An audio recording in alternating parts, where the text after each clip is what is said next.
Alors, quand M. Kagame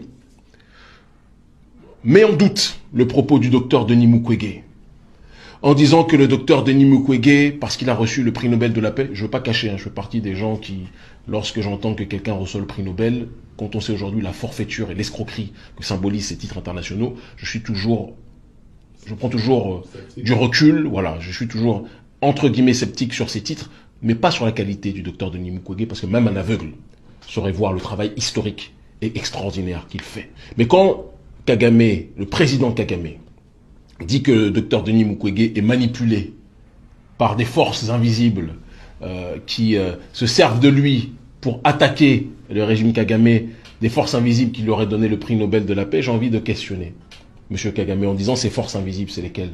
Celles qui ont placé Kagame là où il est? Celles qui ont poussé Kagame à pouvoir déstabiliser la sous-région pour se partager les richesses en tant que telles de cette sous-région?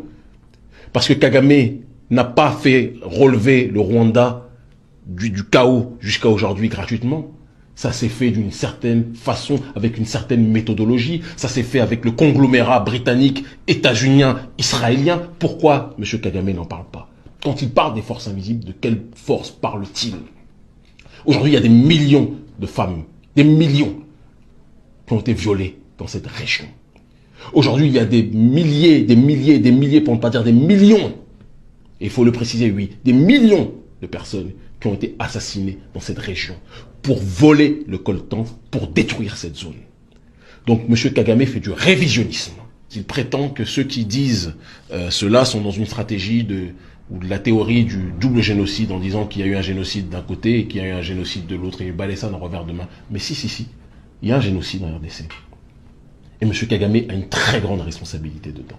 Et c'est pour ça, ma chère Mawele, comprenez-le, ne le prenez pas mal, mais quand on dit que le président de RDC, Félix Tshisekedi, a réagi, je suis désolé, il a réagi avec une très grande timidité, une très grande tiédeur. Et nous le savons, je le connais un peu, je sais qu'il est beaucoup plus opposé que cela, officieusement, à ce qui se passe en RDC, d'accord, par rapport à la prédation de l'oligarchie, je dis bien l'oligarchie rwandaise et non pas de tous les Rwandais aussi, on y reviendra peut-être tout à l'heure, mais il est confronté au poids géostratégique qu'a le Rwanda dans cette sous-région.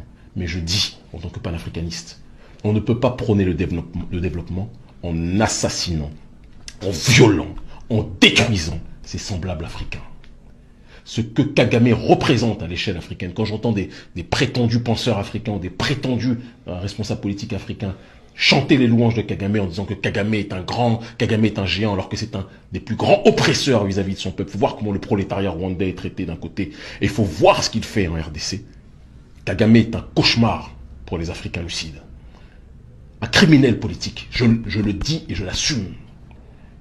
Et j'espère qu'un jour il sera traîné devant les tribunaux pour le chaos qu'il fait opérer actuellement et depuis un certain nombre d'années en RDC. Tant qu'on ne dit pas les choses avec vérité, je sais que je vais risquer des choses en disant ça, mais il faut qu'on ait le courage de le dire. Vous parlez de développement matériel, vous tuez les gens. Qu'est-ce que vous voulez créer? Une société civilisée ou un cimetière? À un moment donné, il faut s'interroger sur la situation que connaît cette région, sans quoi on ne pourra jamais avancer. Un pays qui ne produit pas le coltan, mais qui est le premier exportateur de coltan. De l'autre côté, le pays voisin qui est complètement détruit à l'est, détruit par la malgouvernance aussi congolaise, entretenue par l'oligarchie rwandaise, disons-le, et par la corruption congolaise. Ces choses-là doivent changer. Le docteur Denis Mukwege, mettons les histoires de prix Nobel à part, doit être soutenu. Et aucun panafricaniste digne de ce nom ne devra avoir le toupet de citer Kagame en exemple, parce que le développement du Rwanda n'est pas le développement génial, matériel de quelqu'un qui bosse pour bosser, c'est quelqu'un qui a été soutenu par toute l'oligarchie occidentale pour que ce pays soit le laboratoire de la déstabilisation de la sous-région, de la destruction de l'Est du Congo. Donc on ne dit pas ces choses, tout le reste c'est de la périphérie argumentative. Je suis désolé de parler avec le cœur, mais il était important de rappeler ces éléments fondamentaux.